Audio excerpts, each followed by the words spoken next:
Hello and welcome to another segment of On the Katel. My name is Chad Samuth, your host, and today we are joined by a handful of directors from our short films list in light of the Cambodian Film Festival happening this weekend here in Cambodian, Long Beach. My name is Asiroh Cham, and I directed the piece My Name is Asiroh, which is about a little girl who's being bullied in school about her unusual name.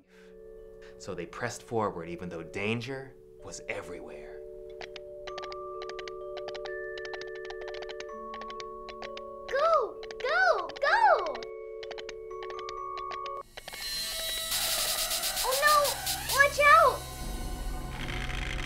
Going to get them.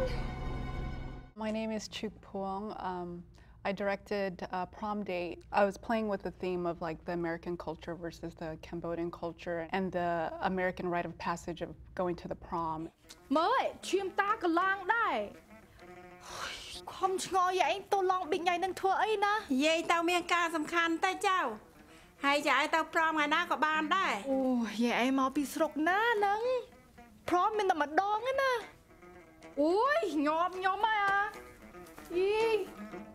Hi to everybody. My name is Caylee and I'm the director of the film Paulina. Paulina is a story about a 17-year-old girl who lives inside a Cambodian gambling community, and it's about the struggles with her father and gambling addiction.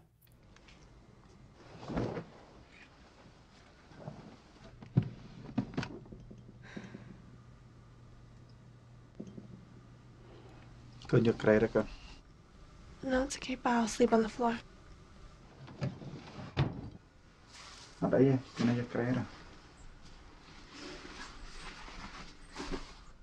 is Patrick Zah, and my film is Worthful, and it's about Sergeant Ahmuth, who has won a lot of money through some lucky stock trades, and is forced to decide whether to choose his family, his life, or the money, or to redeploy. You know the units redeploy in Afghanistan? Doesn't really matter, because there's no way in hell I would go right now. Only reason I would go so I could be out there again with my boys, my brothers. You going, right? Thinking about it. There are other options. You don't have to go out there. Hi, my name is Magul Ahmuth, and I play Sergeant Ahmuth in Worthful. Now, is that a true story in yourself, or at least translation? When we started the film, it wasn't intended to be anything that had to do with my life, but then it kind of paralleled because I was in the military and I had a military theme. Okay. So we kind of threw everything that I knew about the military and the experience we had into the film. So I want to ask you guys as filmmakers, for those who aren't familiar with certain terminologies in the film world like I wasn't, what is a short? For me, it's basically trying to tell a story in less than 30 minutes. I feel like it's a lot more difficult than people realize to tell a short story, right? It is. Right? Because you know, everybody's like, what is a short story? Yeah, because you have to like develop the character and then the story plot and the conclusion and the climax. Yeah, it still has to be self-contained in the same way that a feature is. There's a beginning, middle, conclusion. There should be character development. You should understand what's going on, and then you have to do that.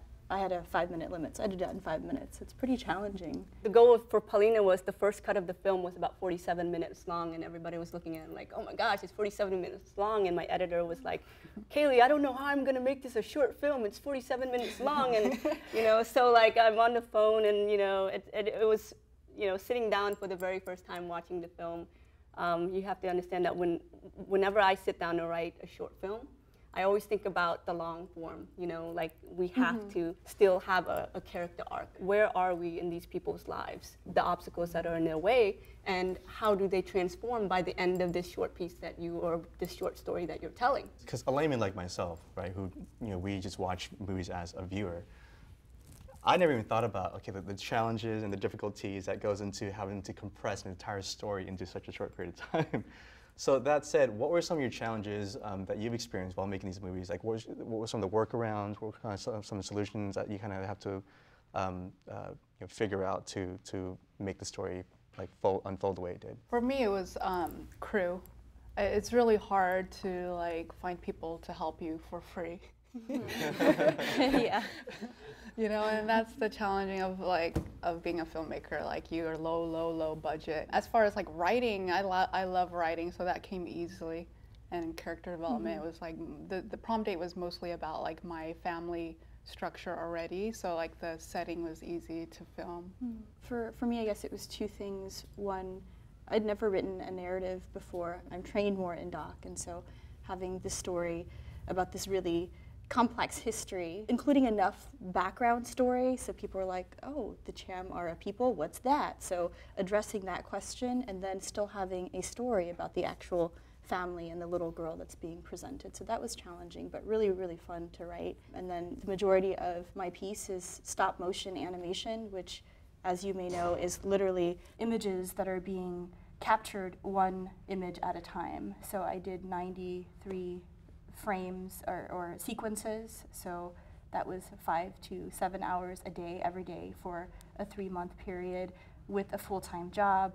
So the enemy was time, and not losing momentum and knowing, oh, I have to finish this piece. This has always been the story that I wanted to tell about the history of my family, but it was pretty challenging and grueling to do stop motion. I don't think I'd do one for a very long time. Okay, so 5 hours a day, 3 months into a 5-minute movie. Yes. For me, at least for a long time, I knew about this much about the Cham people. Can you share with us just a little bit about the history, the relationship with, with the Cambodians and so forth? Yeah, sure, absolutely. And Magul, my fellow Cham friend here, is more than welcome to chime in as well. So the Cham are originally from a kingdom called the Champa Kingdom. It used to be what's now modern Central and South Vietnam. So it was an independent kingdom. It was around since 192 AD. Essentially, the Vietnamese were a small population to just the Hanoi Red River Delta area. They were ruled or colonized by China for 1,000 years. Once the Vietnamese got independence, they pushed downwards and basically through a process of genocide, killed off many Cham people and took over the lands. And so a lot of Cham people, including my mom's side, actually immigrated to Cambodia. So on my mom's side, they've lived in Cambodia for centuries. On my dad's side, his family stayed behind in the traditional homeland of Vietnam. The largest diaspora in the world of Cham people is actually in Cambodia. We, the Cham people, suffered twice. First losing our kingdom, and then the Khmer Rouge.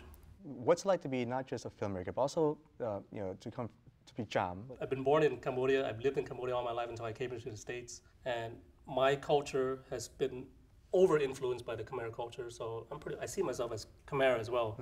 And the only thing that separates me from an ordinary Khmer person is our religion of Islam. The Khmer people are Buddhists, eat the same food. We pretty much dress the same, other than the fact that the scarf is, Islam carries that scarf thing over. And the language, a little bit different language. But some of our language are also, I guess, starting to incorporate Khmer, like the word car. We use lan as well. Lan, okay. So, I see. Gong, same thing, bicycle. Right. As a Khmer American, as an Asian American, doing film and being in this industry, what has your experience been like, just as a person that has like a dual identity, and how has that personal upbringing affected your work in film? I think for me, it's just what you're familiar with as far as what you're seeing every day. And part of what we really wanted to do with this film was bring a familiar narrative about a military person, but yet the background is just slightly different because he is Khmer. But when the average person is watching this, we don't want them to really think, oh, this is a Khmer movie. Rather than really portray ourselves as, hey, look at what's different about us, but rather, show how similar we are, but just what's different about us brings a fresh and unique outlook on what it is to be that person. So it's a narrative, it's a human story that just happens to be Khmer, right? Right. Part of the one thing that we also did in our film was to really, if you look at Hollywood military movies, it's a pretty stereotypical person as far as what the lead actor is going to be. But one thing we did was we also had an Arab play the military person, which is not very common in Hollywood. But it exists. Right. If you ask any military person, do you guys have Arabs? Of course they do. Yeah. And we also have a Latino playing, who was actually also an Iraq war veteran, like Magul. Interesting. And and part of that, you can't dispute this, right? When you're watching this, saying, well, that's kind of fake. Well, it's not fake, that they are really Iraq war veterans. Because Hollywood has a tendency to kind of portray a narrative, to cater to the audience, right? Because it is for profit and so forth. But with you guys, it's bringing a more realistic perspective onto story from your own personal experience that's more relevant to real people. Right. You've done your shorts, and there's some challenges. We learned about the challenges. Where do you want to go with this, with your films? Where do you want to go with your careers? What's next for you guys? I love the silence here. Everyone's like, oh no. I think a lot of us are developing features, right? Yes, have a story in mind. I know that I've had conversations with kind of everybody on this kateo. And this goes back to identity, actually. I've never really contemplated like identity in my work before, before film school and before anybody labeled me as an Asian filmmaker. And then it became the Asian filmmaker, and then became the Khmer Asian filmmaker. And I was proposed a question a while ago from a family member who asked me if my first feature was going to be mainstream. And I asked her, what do you mean by mainstream? And was I always going to make Asian American films or Cambodian films? And my answer to that was, I would always make something that is compelling to me. And this was before I made Paulina, so I hadn't made a Cambodian American film yet. I didn't even know, what I would do if I were to make a Cambodian American film. Except I sat down to write this piece of work, and it was because of my fascination with gambling. So I sat down to, seriously, I just wanted to tell a story about gambling. And then it became a story about gambling and gambling addiction, and I wanted to be a story about a 17-year-old girl and a gambling addiction. But then, when I sat down to write it, my experiences were that I saw lots of Cambodian people sitting around in circles on the floor, gambling during 4th of July. So, so that was my experience. So what was I supposed to do? So I sat down, I typed it, and it became this atmospheric, familiar place where everybody came together. And it wasn't before that moment that I really contemplated what it meant to be like a Cambodian American voice and the stories that I could tell being who I am. So now when the question is posed to me, are you going to keep making Cambodian American films? I would say the same thing. I would make the films that compel me the most, and the films that it caters to my unique voice. But what it is if I or Asiroh or Magul doesn't tell the Cambodian American story, who will? Who's gonna put those storylines up there? Who's gonna write it?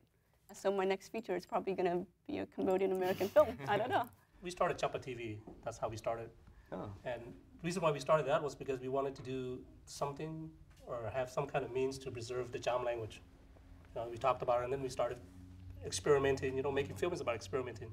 And then it came out. We had an episode called Dai, which we talked, and you did a paper. I wrote a paper in grad school. It was focusing on Cham oral histories and kind of new media in our communities. And so I wrote a paper about how they started this channel called Champa TV. It was the first time I saw Cham people on screen, really. So what was it's your 2000 something. What were you feeling when you saw that? I was really excited, and that's what's exciting about film and new media and YouTube and access to the internet. Is it allows communities like ours to just pick up a camera, record, tell your story, and then broadcast that. And they have viewers from all over the world, and that's the power of film. And if you want to tell a story, no matter how marginal your community is, and we're pretty marginal. I mean, even thinking about Cambodian Americans, right, and the few of us that are here, and then for the Cham community, we're even smaller. We have a population of 3,000 of us maybe in all of the United States. So it's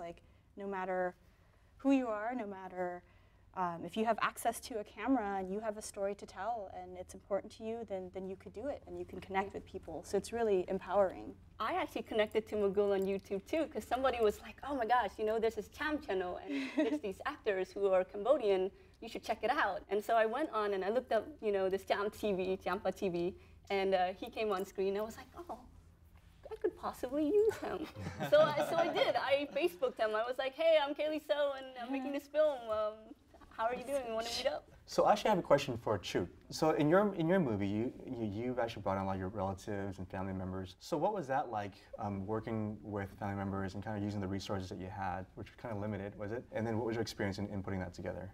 I originally wanted to hire my family. I didn't really hire them because I didn't pay them, but but it was because my dad, he's in his last leg. He's paralyzed now, and so I thought I really want to make a movie with my dad, and that is what really inspired me. So I developed the story around my dad's illness, and then the theme of responsibility was a big issue because growing up, we always had a lot of responsibility in our family to take care of each other, and so that's how that came about. As far as crew, me and my boyfriend, we did everything. We were the main crew, and aside from like my mom and dad and my sister acting. Oh, very cool. Very cool. Yeah, Okay. we shot it like in like 3 days too. I made the movie for the festival when I was like, I was really shocked to hear that, wow, Cambodian people are doing this too. I didn't know that. Like other Cambodian people, I didn't know that there were other Cambodian filmmakers, to be honest. Awesome. Oh wait, Awesome. you made the film specifically for this film festival? Yeah. Amazing. So, And I was really shocked that I got in. I was like, oh yes, I made it for the festival and they accepted me. Very cool. Well, welcome aboard. One last question for all of you guys as filmmakers, and you seem to be very experienced with all this. What kind of advice would you have for our viewers and people who are aspiring to become filmmakers? Let's go back to your point and say, if you have a camera, go out and just take a picture and experiment. Experiment, don't be worried about anything. Just film and have fun doing it. And like similar to what Caylee was saying earlier in terms of you want to tell, if you're passionate about something, you have a story you want to tell, those are the best stories. Those are the most compelling. Because if you feel passionate about something, you're going to go out and do it, and it's going to exude onto whatever it is that you're doing. And it's so cheap to do media these days. You guys do zero budget for Champa TV, you know? If you feel strongly about something, it's kind of the time and the place where, you know, the explosion of new media and free access, it's like you can be anybody, you know? Right, and to add to that, in the era of YouTube and social media and smartphones and handheld cameras, would you say it's easier now than ever to make free content and share? Yeah. You can shoot a movie with your phone. Yeah. And we're really we're on the cusp of that digital era where now the diaspora can actually watch stuff regardless of where they are. So it really is a unifying factor globally. We should be part of it. We should be on the forefront of this because it's going to revolutionize the world. Yeah. Well, as we're talking about this, I've got OTK in my mind. You were saying, Caylee? I was talking to an old professor of mine. I asked him, what do you tell people or advise to people who want to get into filmmaking? And he said, I would always ask them, what is it that they want to do besides filmmaking? And if they had an answer beside, I want to make movies, you should go do that. Because what we're doing now, it takes so much perseverance. It takes so much patience. It takes so much of your just time and commitment and, you know, just being so invested. I translate it as keep going, persevere. And a testament to that, I mean, Caylee and Prach and Johnny and a handful of others have been doing just that with this film festival that's happening this weekend. You know, it's been world renowned, it's the first of its kind, and there's so much anticipation and buzz around this, and it's credit to you guys, it's to your perseverance and your hard work and your commitment diligently on many levels. So on that, I would say thank you to you personally, and thank you to all of you guys for joining us here on the Cateo. And we really look forward to your films. We look forward to what you will be working on next in your futures and your future endeavors. And so thank you guys, and thank you audience for tuning in. And akun and Jamia.